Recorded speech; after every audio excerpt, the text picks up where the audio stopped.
Welcome to RevTune TV. This is Project COVID-33. So when I got this car, it wouldn't start, it had no fuel pump.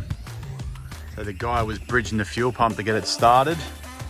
And I suspect there was an alarm issue, and it pretty much was. So this is the ugly alarm. Be gone. And all I did for now is this, I cut out the alarm. That's the fuel pump circuit that they cut out. I've just joined it back together for now. And she starts like a dream. So now I've got the starting and runs sort of done now. I just got to start tidying it up. Yeah, boy.